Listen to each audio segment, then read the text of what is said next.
All right, hey everybody. Today we are going to discuss the market analysis page of the business plan. I'm going to go through some of the resources that you have available to you briefly and just kind of show you the process of what you will need to do in order to see what the competition looks like and then also protect your ideas and anything that you have of value from the competition. All right, so let's get started here. The first thing you need to know when you are looking at the market is who is your target audience. So this is the group of people that are most likely to purchase a product or service. Okay, they're the most likely group. And we say most likely because sometimes people outside of our target audience buy our products that we really didn't intend them to buy. But that's okay, we'll take their money. But this is the group that we're going to spend most of our marketing dollars on. And there's three ways that we can segment this target audience. The first is by geographic. So that's where is the customer. So in some cases it really does matter where those customers live. For instance, if you have a restaurant, it's not likely that people from California are going to drive to Bettendorf to come just to your restaurant. So most of the marketing dollars that you spend are going to be in and around Bettendorf. Demographics are who is the customer. So this considers yes or no categories like gender, age, income, things like that, where if you're selling a Lamborghini, you know that you're looking and targeting at a high net worth individual, right? If you are selling Jordans, most likely the age group is going to matter.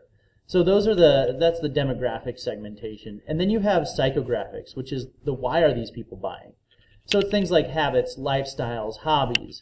I always talk about in class, there's only a certain few people that will buy a $500 ticket to go to the World Series, right? People who are really interested in sports might be the only people that actually do that. So habits, lifestyles, hobbies, those are the types of things that you are using. People who love food, people who like to read, those types of things. Second thing you're going to do is analyze the competition, and what you need to do in this segment is find two of your top competitors and then analyze their strengths and weaknesses. So what do those competitors say they do well, and what are some things that they don't do well? And so a lot of times you can go to their websites, and their websites will tell a lot about what they think they do well. They'll be advertising on their websites all of the benefits of their products and services. And then a lot of times you can actually look at customer reviews of those companies to see what their weaknesses are. And our job is to try to exploit some of those weaknesses or create some sort of competitive advantage. And that happens to be our next spot. The competitive advantages, there's two different types. There's a cost advantage and a differential advantage. The cost advantage means that you have lower production or marketing costs, and that means that you're actually going to be able to price your product lower than the competition while still making the same profit margin. I think this is a big deal because you got to really think of how are you making the product, and then how can you actually make it cheaper. It's not just about price, it's lower production costs, it's lower marketing costs. Okay, a cost advantage example would be like a Hy-Vee brand can of corn compared to a name brand can of corn. Well, Hy-Vee's marketing is going to be a lot less than Green Giant's, and so that's where they create a competitive advantage by lowering their marketing costs and thus are able to lower the price while still making a profit. Differential advantage is a little different.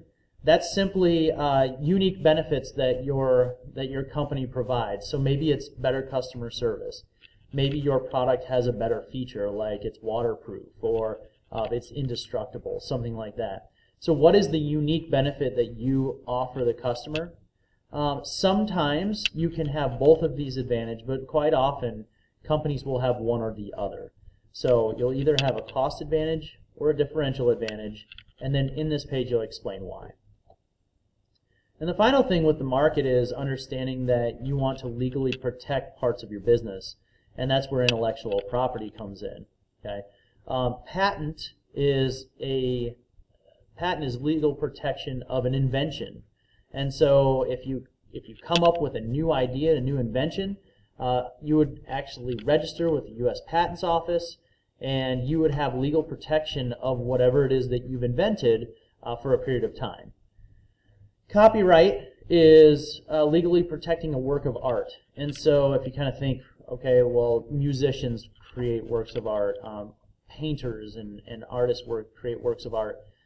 If you were a painter and you made this really fantastic painting, you wouldn't want people to be able to copy it and sell it for a lot cheaper than yours. So you can actually put a copyright on that painting, or a copyright on the lyrics to a song, or the notes to the song.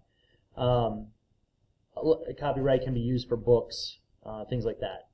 Trademark is probably one of the more common intellectual properties, because trademark is protection of a unique symbol or a unique phrase.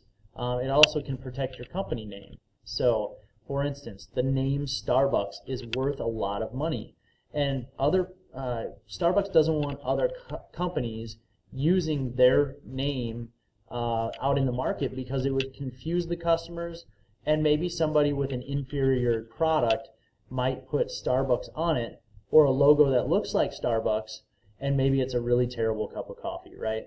And so they don't want any confusion. So trademark is legal protection of a slogan, a logo, or your company name. And then finally, a trade secret. Trade secrets are legal protection of some unique business information. So if your factory has a really unique process of manufacturing things, that could go under trade secret. When I was at CareerBuilder, I had information about a ton of my customers. And so if somebody were to hack into my computer from another company and look at what all my customers were purchasing and all my notes on my customers, that would be a trade secret violation. So in summary, in this page you're looking at who is going to purchase the product. You're looking at the competition, so who else is trying to fight for that target audience's dollar. You're going to analyze that competition and figure out what you do better than them. Either you lower the costs or you add some unique benefit. And then finally, you want to legally protect whatever it is that you have from the competition by using a patent, copyright, trademark, or trade secret.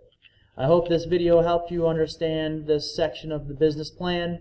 If you have any questions, as always, just go ahead and email me, and I'll do my best to get back to you as soon as possible.